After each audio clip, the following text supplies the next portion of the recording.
à tous. Merci à la louange, merci à la direction de ce culte. Franchement, le Seigneur était présent. Il était vraiment pendant ce temps de louange. Tout ce qui sortait de la bouche de notre doyen, frère, c'était inspiré. Les chants étaient inspirés, je me sentais vraiment bien. Au départ, j'ai pensé que j'allais prêcher sur Abel. Et puis, j'ai prié pendant je ne sais plus combien de temps, le Seigneur m'a dit, non, laisse Abel tranquille. Ça sera pour une autre fois. Gloire à Dieu. J'ai pensé que j'allais prêcher dans Hébreux 12. Et tu as parlé d'Hébreux 12. J'ai dit, waouh, Seigneur. Ce que le Seigneur m'a amené à vous dire cet après-midi, c'est qu'il voit les cœurs, il voit les vies qui sont impactées.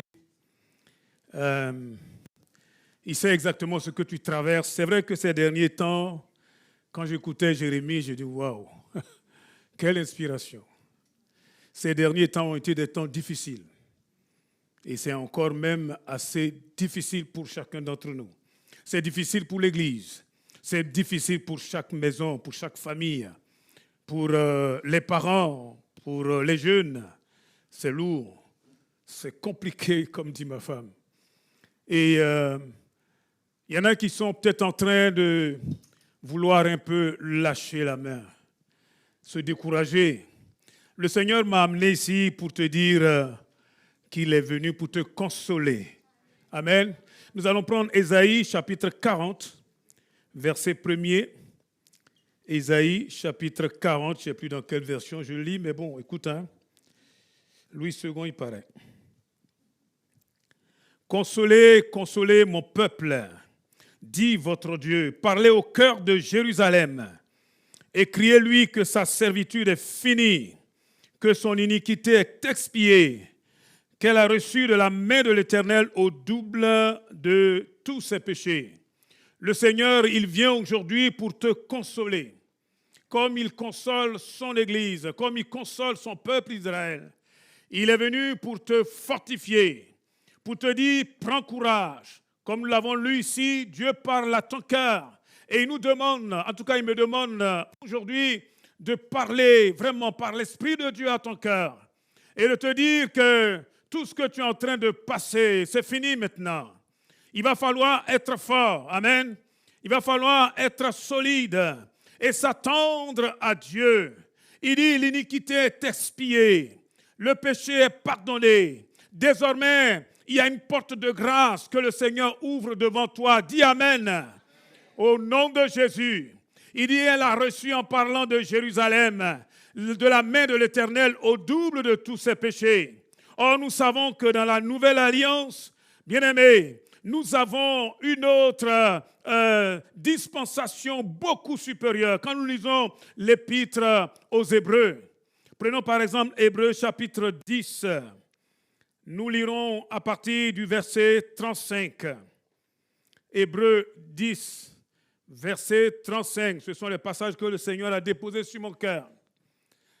Hébreux 10, 35, je commence à lire. N'abandonnez donc pas votre assurance, à laquelle est attachée une grande rémunération, car vous avez besoin de persévérance, afin qu'après avoir accompli la volonté de Dieu, vous obteniez ce qui vous est promis. Encore un peu de temps. Celui qui doit venir viendra, et il ne tardera pas. Et mon juste vivra par la foi. Mais s'il se retire, mon âme ne prend pas plaisir en lui. Nous ne sommes pas de ceux qui se retirent pour se peindre, mais de ceux qui ont la foi pour sauver leur âme. Le temps est venu d'être fortifiés dans notre foi. La foi, c'est vraiment l'élément essentiel, s'il vous plaît, pour toi, pour moi, pour chacun d'entre nous. Car sans la foi, nous ne pouvons pas plaire au Seigneur. Sans la foi, nous ne pouvons pas vivre cette vie déjà et tout ce qui va venir. Beaucoup sont en train déjà de se décourager. Et pourtant, ce n'est même pas encore le commencement. Mais c'est vrai que la plupart d'entre nous passent par des moments difficiles, compliqués, comme je le disais tout à l'heure. Des moments où on n'en voit peut-être même pas le bout. Et Dieu voit ta souffrance. Et Dieu voit tes combats. Bien-aimé, il y a un véritable combat.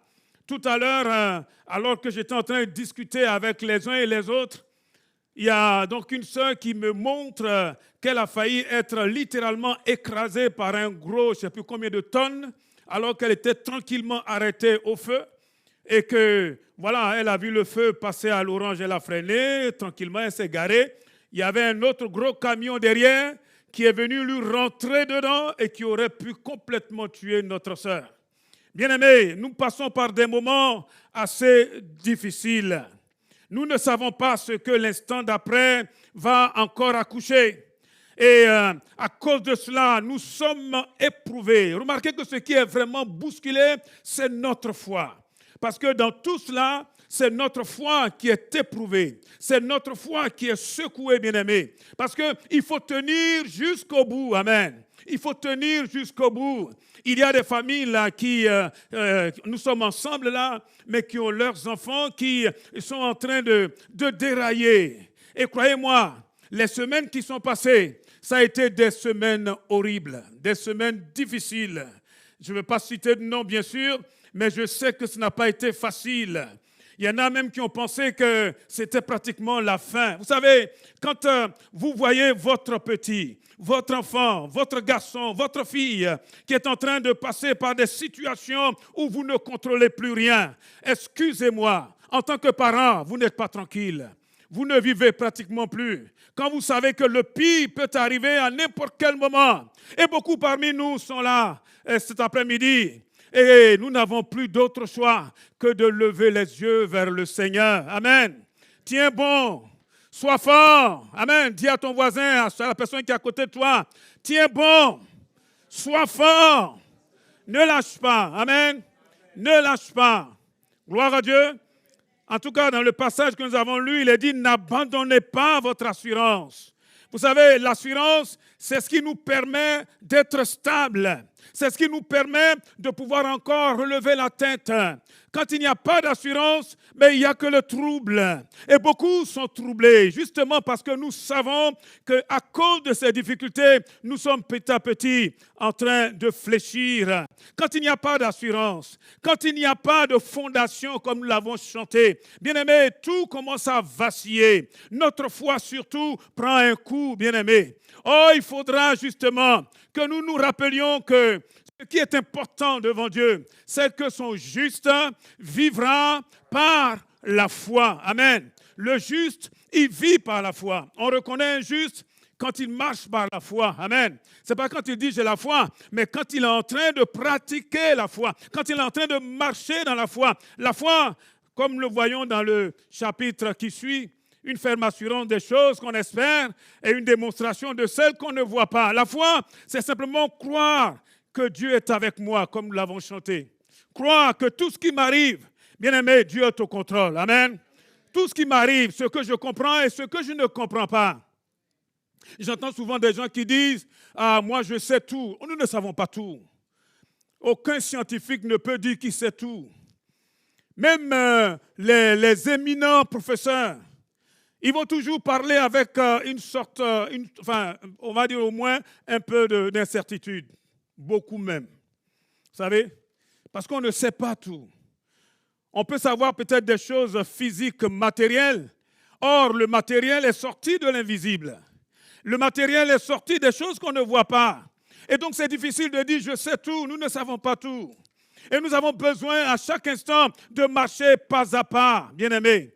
Le Seigneur nous appelle à marcher par la foi, à marcher en étant déterminé sur sa parole. Amen. Sur sa parole. Un peu comme Pierre, qui, alors qu'ils étaient tous là dans cette barque et qu'ils ont vu venir Jésus sur les eaux, qui marchait sur les eaux, ils étaient complètement troublés.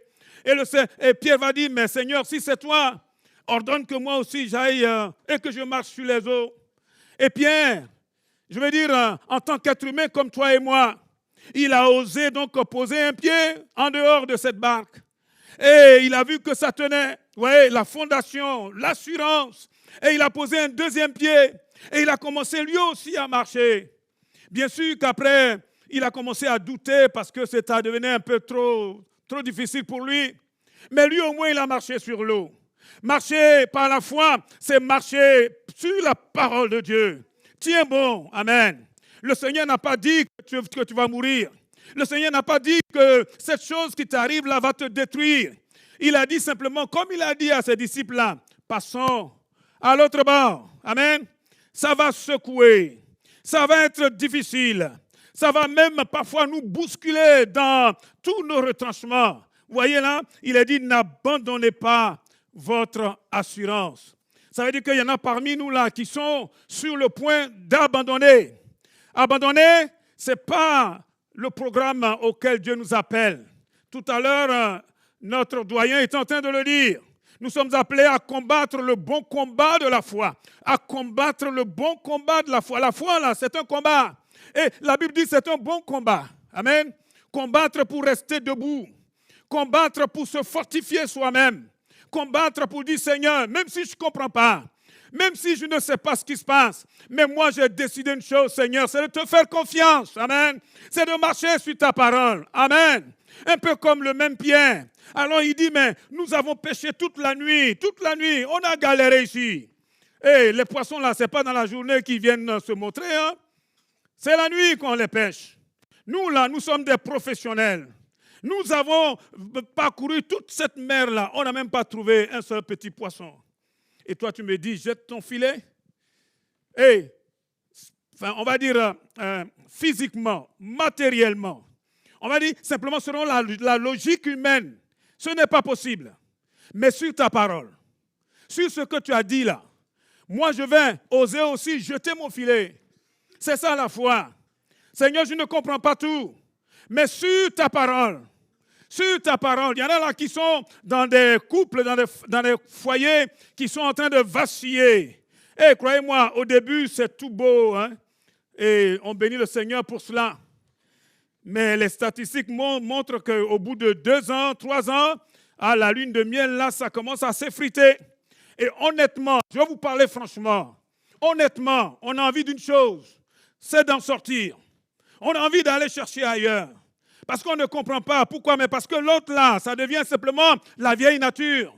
Et on en a marre. Et on veut en finir. Surtout quand on voit à côté d'autres qui trouvent des chemins là pour pouvoir justement s'en sortir. Pourquoi ils s'en sortent et moi je suis obligé de rester là? Vous voyez, une grande tentation d'abandonner notre assurance. Amen. Or, nous savons que Dieu, il hait la répudiation. Dieu, il hait le divorce. Eh oui. Et c'est pour ça qu'on a besoin de toute la grâce pour continuer. Amen. Moi qui vous parle là, je vais être franc avec vous. Si je voulais m'écouter, si je voulais aussi prendre la tangente, je l'aurais fait il y a au moins 200 fois, peut-être mon épouse 500 fois. Mais oui, parce que ce n'est pas toujours facile. Quand le vieil homme, quand la vieille nature là, essaye de venir, il faut s'appuyer sur le Seigneur. Quelqu'un peut-il dire Amen? Et n'abandonne pas ton assurance. Amen. Jésus n'a pas dit que c'est fini. Jésus n'a pas dit que c'est terminé. Et je ne veux même pas parler des jeunes étudiants. Tout à l'heure, j'en parlais avec quelques-uns. Aujourd'hui, c'est difficile d'étudier. Amen. C'est très dur d'étudier. Et c'est bizarre. C'est maintenant l'époque où on a tellement de moyens. On a tellement de possibilités. Et pourtant, croyez-moi, c'est beaucoup plus difficile d'être étudiant aujourd'hui que de mon temps, par exemple. C'est compliqué. Trouver simplement un petit stage. Et c'est le parcours du combattant. Trouver une alternance, c'est la croix et la bannière. C'est tellement compliqué. Vous savez quoi? Le monde est bousculé. Et nos jeunes là, qui sont en train de faire des études, surtout avec l'intelligence artificielle qui arrive et qui est déjà là, on se pose 1001 questions. On se pose 1001 questions. Demain, qu'est-ce que cette chose-là va remplacer? Et la filière dans laquelle je suis là, qu'est-ce qui prouve que demain, moi-même là, je ne serai pas simplement qu'un pion? Et croyez-moi, il y a de quoi déstabiliser. Il y a de quoi perturber. Il y a de quoi s'arrêter et puis dire, mais finalement, est-ce que ça vaut la peine? Le Seigneur dit, n'abandonne pas ton assurance. Dis à la personne qui est à côté de toi, n'abandonne pas. N'abandonne pas. Amen. Et dans le royaume de Dieu là, Ce que Dieu est en train de faire, ce sont des courageux. Amen. Ce sont des hommes et des femmes solides, des courageux, des gens qui ont une colonne vertébrale, des hommes et des femmes qui ne comptent pas sur eux-mêmes, mais qui comptent sur le ressuscité. Alléluia. Qui compte sur celui-là qui est monté sur la croix et qui a eu les mains percées, les pieds percés, le côté transpercé, pour que nous puissions tenir, bien-aimés. Ah, nous tiendrons ferme. Dis Amen. Nous irons jusqu'au bout au nom de Jésus. Alléluia. Oh, bien-aimé, nous n'allons pas abandonner notre assurance. Parce que si tu abandonnes là, dis-moi, tu vas aller où? Tu vas aller où? Je ne sais pas pour vous, hein. Moi, quand je ne connaissais pas le Seigneur, je n'avais pas la paix. Je n'avais pas de repos. Je n'avais pas un instant de répit. J'étais tourmenté jour et nuit. Ah, je cherchais vraiment. Je disais, mais y a-t-il quelqu'un qui peut me secourir? Je ne vous parle pas n'importe quoi, Dieu m'est témoin. J'ai fait tout, mais il n'y avait pas la paix. Et je cherchais. Et pourtant, j'avais ma religion. Et pourtant, j'allais chaque dimanche à la messe. Parfois même, c'est là-bas même que je faisais plus de conneries, excusez-moi. Et j'étais là, je disais, mais y a-t-il quelqu'un qui peut me secourir? Y a-t-il quelqu'un qui peut me secourir? Je n'avais jamais lu ce livre-là. Excusez-moi, on peut avoir une religion. On peut être même assis ici et être complètement bousculé. Eh, bien-aimé, il y en a un seul qui est notre assurance. Son nom, c'est Jésus. Alléluia. Le roi des rois, le Seigneur des seigneurs. Est-ce que nous pouvons l'acclamer, bien-aimé? Oh, gloire à Dieu. Amen. Je passais souvent comme ça devant cette église. Ah, je les trouvais un peu illuminés. Ils criaient trop fort. Je disais, mais attends, on peut adorer le Seigneur autrement. Franchement, je les trouvais bizarres. Et puis un jour, on m'a invité. Je ne savais même pas que c'était dans cette église. Après, j'ai réalisé que c'était là-bas. J'ai dit, oula, ok, bon. Ils m'ont dit, il faut venir le matin. J'ai dit, cela, c'est sûr qu'il y a un piège. C'est trop suspect. Et comme je suis tellement intelligent, vous voyez, j'ai dit, moi, je vais aller l'après-midi. Ce que je ne savais pas, c'est qu'en fait, Dieu m'avait donné rendez-vous pas le matin, mais l'après-midi. C'est l'après-midi qui m'attendait. Je suis rentré là, le beau gosse là, je me rappellerai toute ma vie. J'avais une chemise manche longue blanche, un pantalon noir. Je suis rentré là, j'avais plein de cheveux. Mais je comprends pourquoi Dieu a mis la boule à zéro. Hein. J'étais assis tout à fait au fond. Mon Dieu, Dieu est vivant. Excusez-moi. Dans cette grande salle, avec tout ce monde qui était là, l'homme de Dieu est venu. D'abord, il a sauté sur la chaise. Moi, ça, c'est la première fois que je vois quelqu'un qui court pour venir prêcher. Parce que là où j'étais là, c'est toute une procession. On a l'impression qu'on va au cimetière. Hein, on vous parfume, enfin, on vous en fume un peu. Voilà. Et lui, il a sauté littéralement sur la chaise. Et puis, il a commencé comme ça à envoyer son zoom là. Ah, puis il est revenu là. Il dit, toi, dans cette grande salle là, moi, je ne connais personne, moi. Alors, tout le monde regarde derrière. Moi, je suis sûr, moi, derrière moi, là, c'est le mur. Donc, je fais ça. Il dit, non, toi. Et oh, pour faire court, il m'a fait lever, là, traverser ce grand couloir, là, venir m'asseoir là, sous son nez. Excusez-moi, Dieu est vivant. Dieu est vivant. Racontez-moi tout ce que vous voulez. Envoyez vos théories, là. Cet homme-là, je ne le connaissais ni d'Adam, ni d'Ève, jamais vu. Je n'étais jamais rentré dans un coin comme ça. Ce monsieur, quand il prêchait là, un peu comme toi, mon frère, il me regardait, il dit toi. Et quand il me disait toi là, ce qu'il disait, c'était la vérité, c'était la lumière. J'avais l'impression que ma vie là était ouverte comme ça et il lisait dans ma vie. Excusez-moi, quand j'ai appris que je pouvais donner ma vie au Seigneur, vous savez ce que j'ai fait? Il y en a qui viennent là en traînant les pieds. Moi, j'ai plongé littéralement. Oui. Le monsieur, là, enfin, le pasteur, il était devant, là, en train de prêcher. Quand il était en train de prêcher, j'ai dit, waouh. Il a fini, il dit, qui? J'étais déjà debout. Eh oui. Ah, j'ai bondi littéralement sur la chair. Ah, c'était un phénomène, hein. Et j'ai dit, pasteur, tout ce que vous avez dit là, ah, moi, il faut que je vous parle. Ce monsieur-là, il habitait dans la cour de l'église. À l'époque, ça se faisait. Aujourd'hui, je ne le conseille à personne. Et donc, je l'ai suivi, alors que tout le monde était parti. Je l'ai suivi. Je suis allé le voir, je dis, pasteur, ça ne va pas. Et ce monsieur-là, avec ses grosses pattes-là, il a posé ça sur ma tête. Mon Dieu, je ne sais pas ce qui s'est passé. Quand j'ai repris connaissance, le salon là était dans un état un peu bizarre. Mais ça a été la dernière fois que j'ai pris une cigarette pour fumer. La dernière fois que j'ai été angoissé. La dernière fois que j'ai fait un cauchemar. Parce qu'il n'y avait pas une seule nuit où je ne faisais pas de cauchemar. Vous savez, c'était quoi mes cauchemars? Je ne dors pas. Je suis là angoissé. Et puis, le sommeil commence à me prendre là, tout à coup, et c'était toujours pareil. Je me retrouve au milieu d'une forêt. Bon, c'est vrai que j'ai beaucoup grandi dans la forêt, mais quand même. Et puis, je commence à suffoquer. Et je vois des gens là qui sortent là, et ils sortent les couteaux là, ils commencent à me poursuivre. Chaque nuit. Et je cours. Et à la dernière minute, et ça finissait toujours comme ça. Vous savez, comme un ravin. Mon Dieu. Et je saute dans le vide. Et je crie. Et puis je me réveille. Dites-moi, avec un rythme comme ça, là, est-ce que vous pouvez vivre longtemps? Vous là, vous venez au Seigneur, vous souriez. Gloire à Dieu, merci Seigneur pour vous. Ce que je suis en train de dire, c'est que si vous n'avez pas Jésus, excusez-moi, vous n'avez rien. Amen.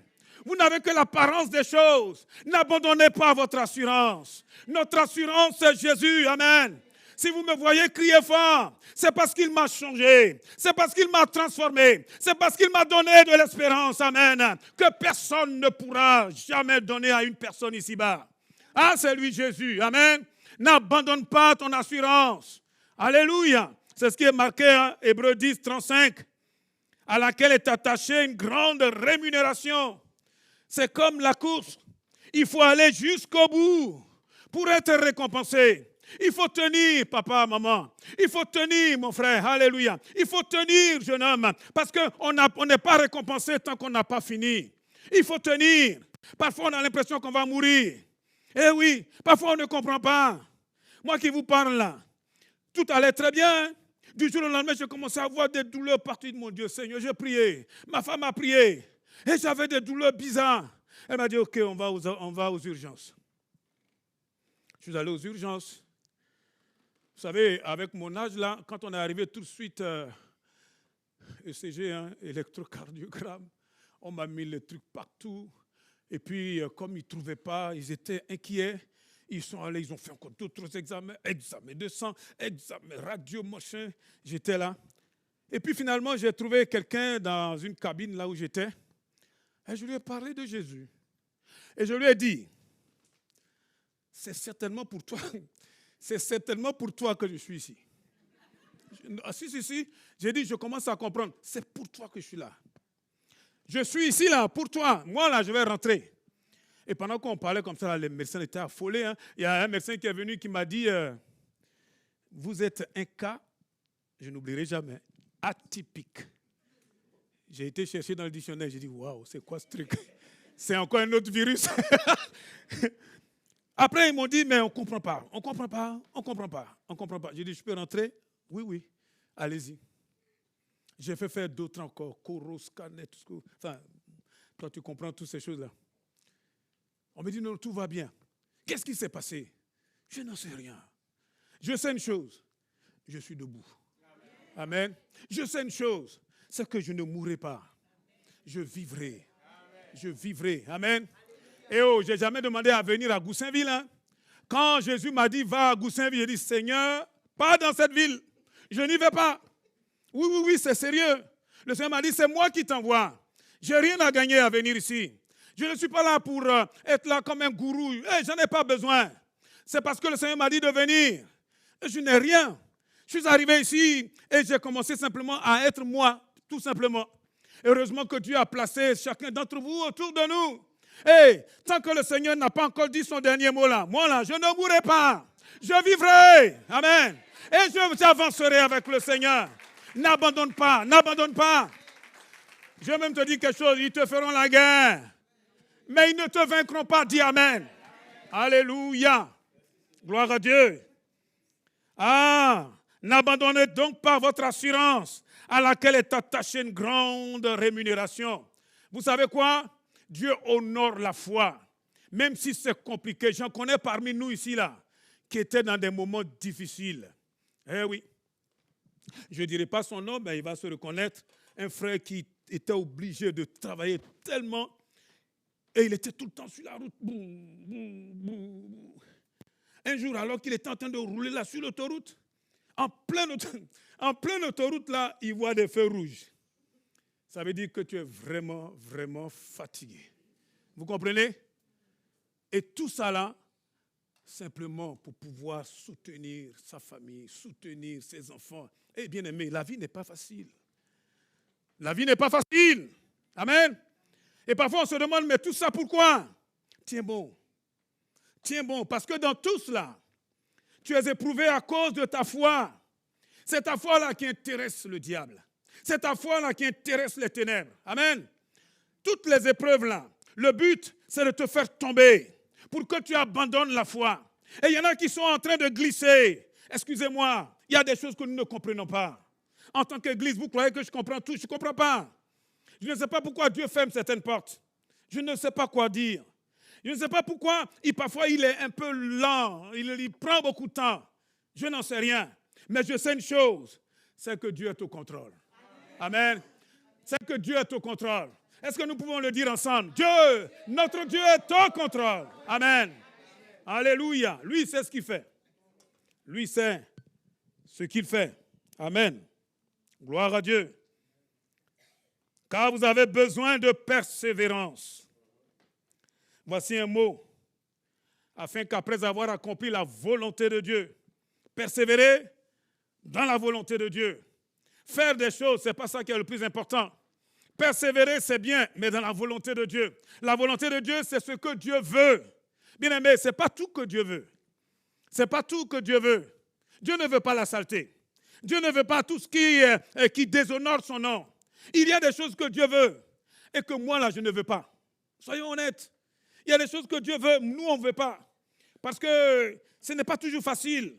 Parce que parfois, il nous fait passer sur des chemins qui sont vraiment assez étroits. Il y a même un chant qui dit ténébreux. Ah oui, parce que parfois, on ne comprend pas, on n'en voit pas le bout. Et quand tu entends que le Seigneur te dit avance, on a un peu de mal. Mais il y a quelque chose qui est sûr. Fais la volonté de Dieu. Amen. Fais la volonté de Dieu. Il y en a qui disent, mais comment savoir la volonté de Dieu? En fait, ce n'est pas compliqué. Hein? C'est celui qui ne veut pas entendre là, qui fait comme s'il n'entend pas.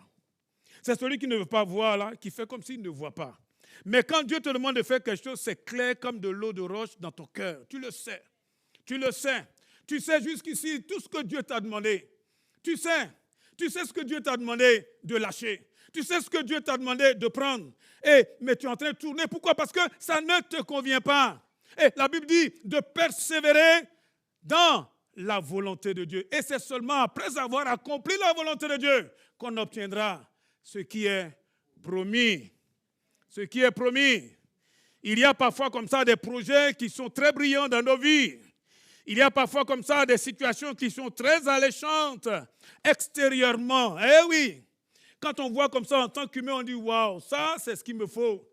Mais la Bible est claire, telle voie paraît droite à un être humain, parfois son issue, c'est l'issue de la mort. Et quand Dieu voit cela dans ta vie, parce qu'il ne veut pas que tu périsses, qu'est-ce qu'il fait? Il ferme cette porte. Et toi, tu ne comprends pas. Et toi, tu ne comprends pas. Eh oui. Allez, je vais vous livrer un peu mon cœur. Je n'étais pas un homme à femme, même quand je ne connaissais pas Jésus. Dieu m'en a gardé. J'avais tellement d'autres problèmes à régler que aller encore me mettre une femme sur le dos, c'était trop compliqué pour moi. Ah oui, parce que moi, il fallait que je trouve chaque jour de quoi manger. Quand tu as du mal à manger, tu ne penses pas à avoir une femme.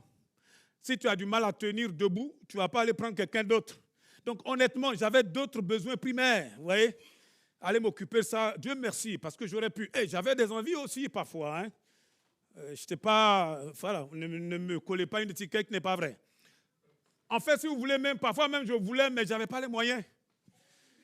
Voilà, je voulais aussi croquer cette vie-là. Mais c'est vraiment, quand on est pauvre, c'est parfois bien. Hein.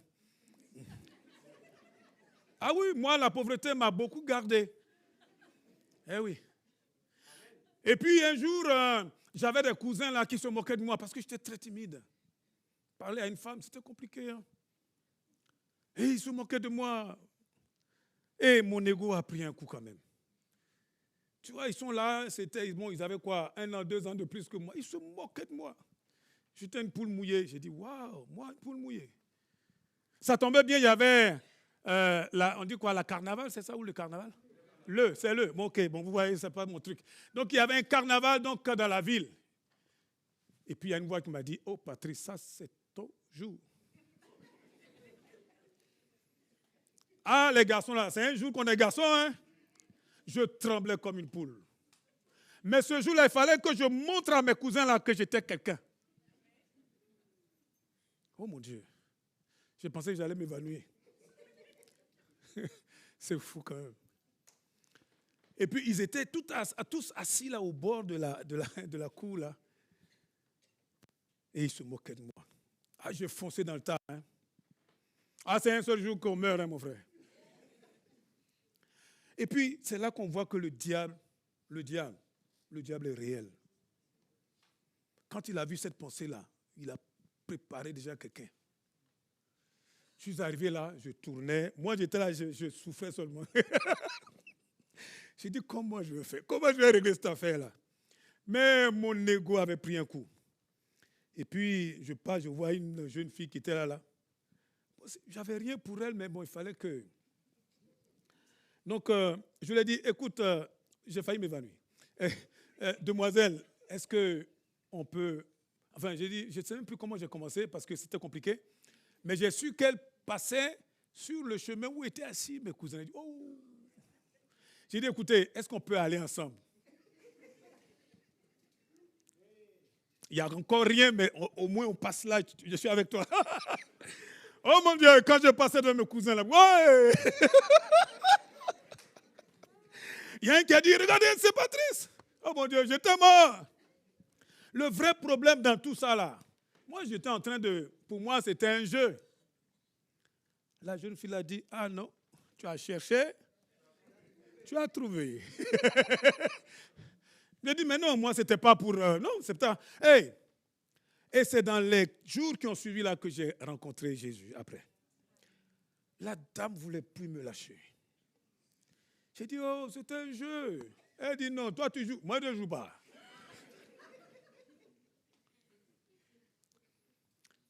Je me suis converti vers la fin du lycée. Et puis donc, je suis rentré à l'université. Mais alors qu'il n'y avait rien, vraiment. Elle est venue. Excusez-moi, hein, vous savez pourquoi je vous en parle. Elle est venue avec un projet, me récupérer. Eh oui. Moi, je venais de connaître le Seigneur. J'ai dit quoi? Me récupérer moi. Je ne suis plus pareil. Elle a tout fait. Ce jour-là, je suis allé voir tous les chrétiens là. C'était un week-end, samedi. J'ai dit, il y a l'autre là qui va venir, excusez-moi, c'est non-assistance à personne en danger. Il faut au moins qu'il y ait quelqu'un là pour m'aider. Et Dieu a fait en sorte que tous, ils avaient un programme. Vous savez quoi? Je suis resté seul. Seul. Je devais lutter seul. Waouh! Il dit, Seigneur, ok, on y va. J'ai prié, jeûné, déjeuné, tout ce que vous voulez. Je suis allé l'attendre. Quand elle est descendue de la voiture, waouh, la jeune fille qui était, enfin, on va dire ordinaire. Mais là, il y a quelque chose qui brillait déjà. Il dit, c'était pas comme aujourd'hui, hein. Mais déjà là, il y avait quelque chose qui n'était pas normal. Ah, j'ai commencé à parler en langue, hein. Elle est venue là, elle veut m'enlacer. Elle dit, don't touch, on ne touche pas. Hey, depuis quand on s'est enlacé? Hey, laisse-moi tranquille. Elle est montée. Je voulais qu'on aille dehors là, dans un truc. Elle dit non. Je veux monter dans ta chambre. J'ai tout fait. La fille là, elle veut monter dans la chambre. Je dis bon, ok, allons dans la chambre. Je vous en parle franchement. Je n'avais jamais pensé que j'allais vous en parler aujourd'hui. On est monté, Julien. Quand je suis monté, j'ai ouvert la porte, j'ai ouvert toutes les fenêtres et je me suis assis. On avait une sorte de table là, je me suis assis sur la table. Elle est allée sur le lit et dit, oh, ça là, c'est ton problème. Moi là, je suis en haut ici, je ne descends pas. Elle veut me toucher et dit, si tu me touches, je crie, au secours!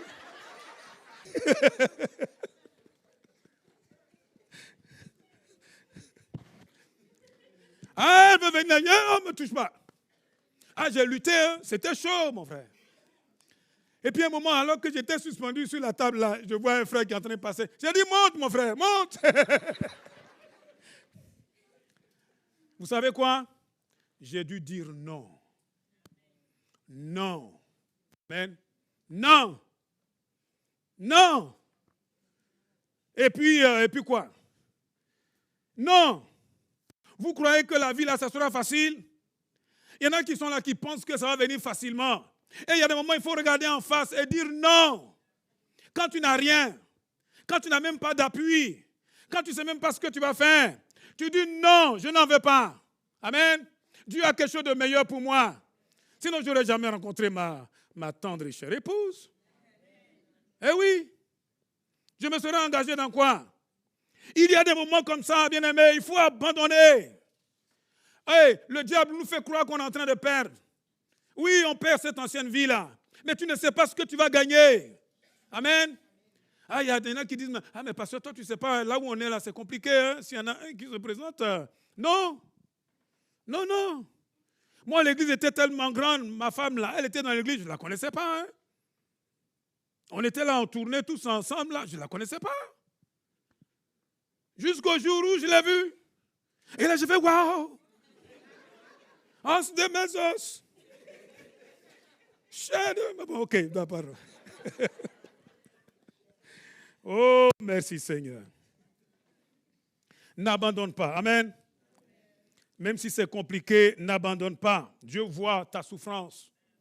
Dieu voit ta difficulté. N'abandonne pas. Il n'y a rien de pire que quand on est malade et qu'on prie et qu'on ne voit pas le bout. Mais n'abandonne pas. Amen. N'abandonne pas ton assurance. Et n'oublie pas, tu dois persévérer dans ce que Dieu veut. En faisant la volonté de Dieu. Et tu verras qu'il n'est pas loin.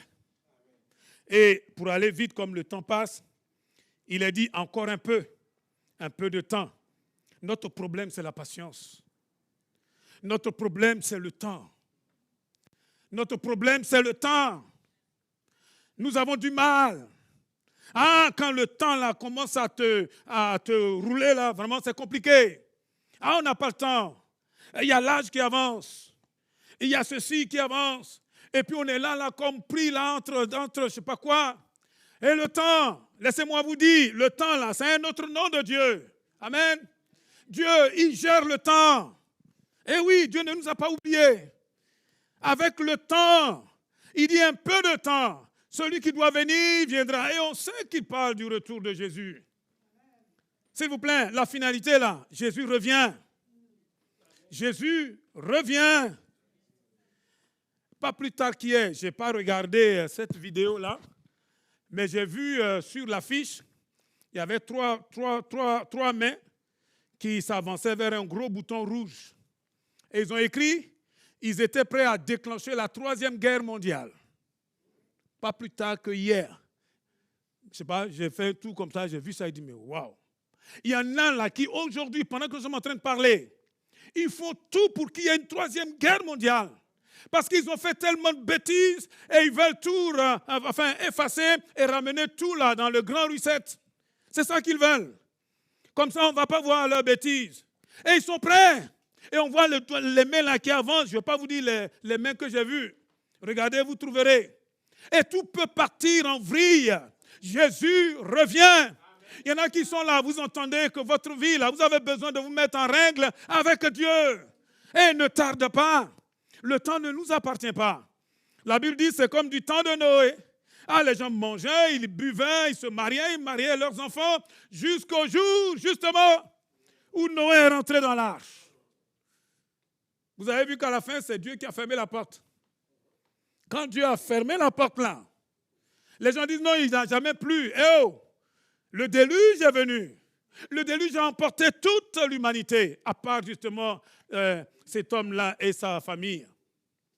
S'il vous plaît, c'est le moment de se préparer pour le Seigneur. Amen. Attends, d'ailleurs, les derniers versets pour aller et puis terminer. Mon juste vivra par la foi. Il ne doit pas se retirer. Vous avez remarqué, ce n'est pas Dieu qui le retire, hein? C'est lui qui se retire. Et vous savez pourquoi il se retire? Parce qu'il est fatigué. Parce qu'il n'en peut plus. Or, dans 1 Corinthiens 10, verset 13, Dieu ne permettra jamais que cette tentation-là soit au-dessus de tes forces. Dieu ne permettra jamais que cette chose-là t'engloutisse, mais il te donnera toujours les moyens pour que tu puisses supporter cette affaire. Alors, tiens bon. Amen. Et ce dont il est question là, c'est de ta destinée. C'est de ton éternité. C'est de ta vie dont il est question. Eh oui, là on est tous ensemble. Ma prière, c'est que quand Jésus revient là, nous tous là, nous soyons sauvés. Mais vous savez, ça ne dépend que de toi. Il y en a là qui sont en train de s'agripper à des chimères, des choses qui ne sont pas solides. Il y a une seule fondation, c'est le Seigneur, c'est sa parole, c'est sa vie. Même si on se moque de nous. Et d'ailleurs, dans ce passage-là, quelque part, il est dit, nous n'avons pas encore lutté jusqu'au sang. Il y en a là qu'on est en train de zigouer, pas très loin. Simplement parce qu'ils disent qu'ils sont enfants de Dieu. Estimons-nous heureux. C'est le moment là d'être fort. C'est le moment de tenir ferme. Il y en a qui disent, ah oui, mais bon, j'attendais que Dieu allait faire ceci. Il n'a pas fait. Hey, laisse Dieu faire. Il a de meilleures choses pour toi. Amen. Il a des meilleures choses, des meilleurs projets pour l'Église. Il a des meilleurs projets pour ta famille. Est-ce que quelqu'un peut dire Amen? Amen. Ne nous laissons pas perturber. Soyons forts. Amen. Et le juste doit marcher par la foi, mais il ne doit pas se retirer. Ah, s'il se retire, Dieu dit, il ne prend plus plaisir en lui. Mais nous ne sommes pas de ceux qui se retirent pour se perdre. Amen. Nous allons garder notre foi, persévérer jusqu'au bout et sauver notre âme.